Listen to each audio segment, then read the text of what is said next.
Hey everybody, this is Jim at SP500chart.com. It's about 4:40 on October 22nd, 2013. We're going to take a look at what happened today. Before we do, I want to remind you that the website and the video are for educational purposes only, and nothing stated at the site or in the video is intended to be used as investment advice. I can draw lines on charts, but you have to draw your own conclusions from your own research and make investment decisions that are suitable for your personal financial situation. I am not a licensed financial professional, just a guy who draws lines on charts, so let's take a look. Okay, we're looking at a 15-minute chart, and this is what I want to show you. We added this line yesterday. I believe it was yesterday, and you can see that for the last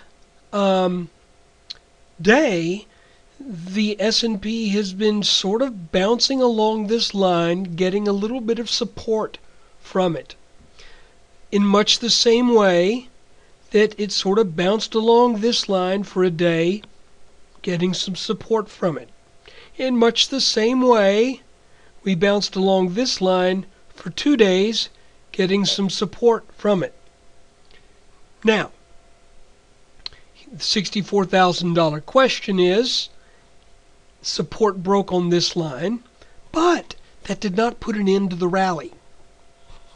What it did was it gave the market an opportunity to absorb some of that pent-up selling pressure from that nice move off those lows, and then bounce to come back up and then establish another little support line here that then yesterday took a little sideways break, and then today we come up and almost back test this line, not quite. But what's interesting is, in yesterday's video I mentioned that we have this resistance line right here that's been around for a little while. See, here it is again.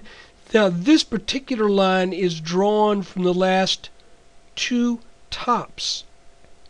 The top in late July, early August, and then the top in the middle of September. Now, what I want you to take note of is let me make a parallel line right here. It's interesting to note that the rally that we had in June and early July was at the same pitch, or the same angle, if you will, as the rally that we had in early September. But what we've seen here lately has been more aggressive. It's been going up faster, though not further.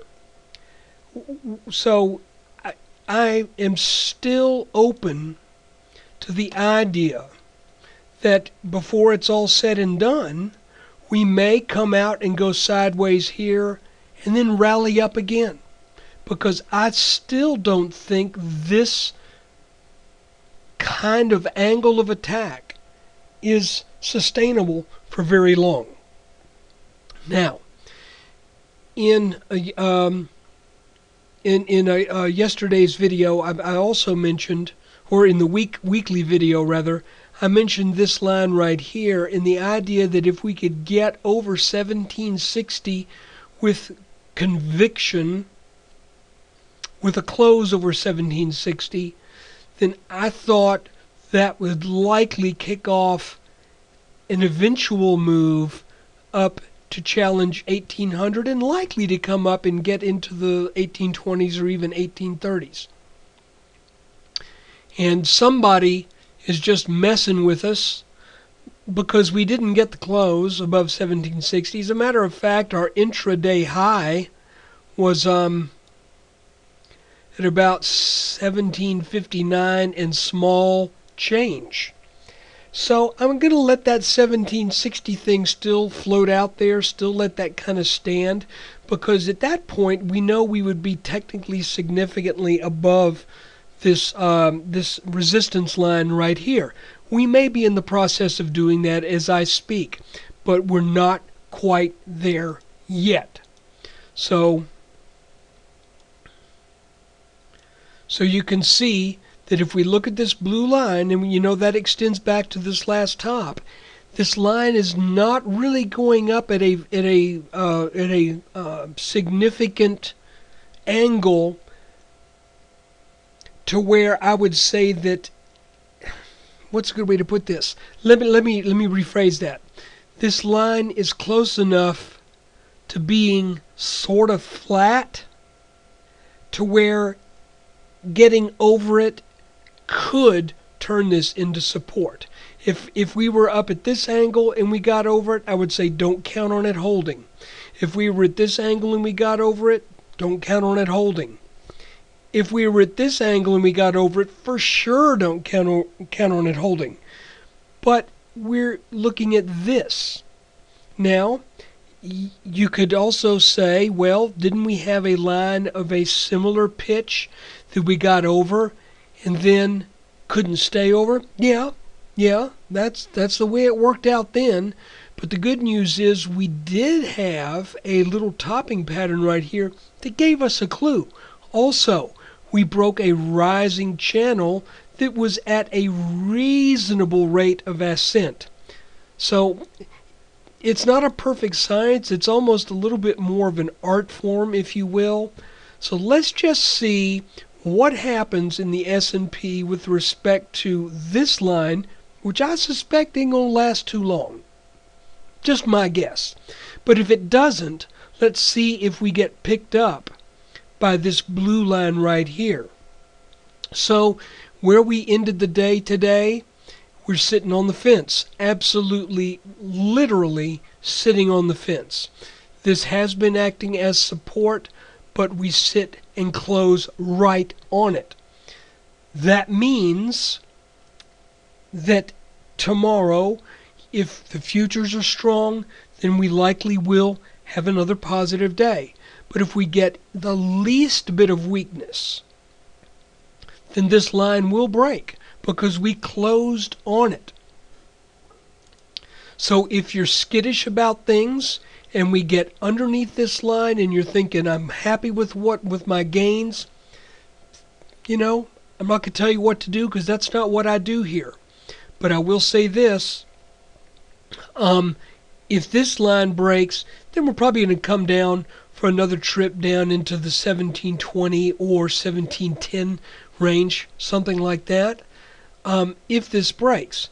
But I'm very open to the possibility of this line breaking, this line holding, and we end up going sideways for a little while before we renew our move up.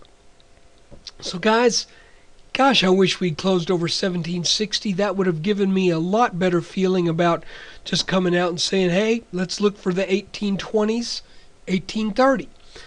Can't say that right now because we closed right on a fence.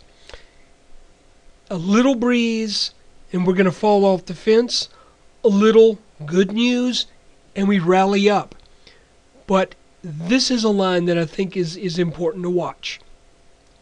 If we bounce on this line, and even if this line remains resistance after having broken, assuming it breaks, got plenty of room to stay above this line and underneath this one, and to reach some pretty impressive bullish targets. You could see that each one of these vertical lines is a day. And I'm not saying this is going to happen, but we could break this for 2 days and by early next week be over 1800. That's very possible. So let's just see, will this hold? And if it breaks, will this hold? That's what we need to look at. So hey, thanks for watching the video. Thank you for your support. Take care.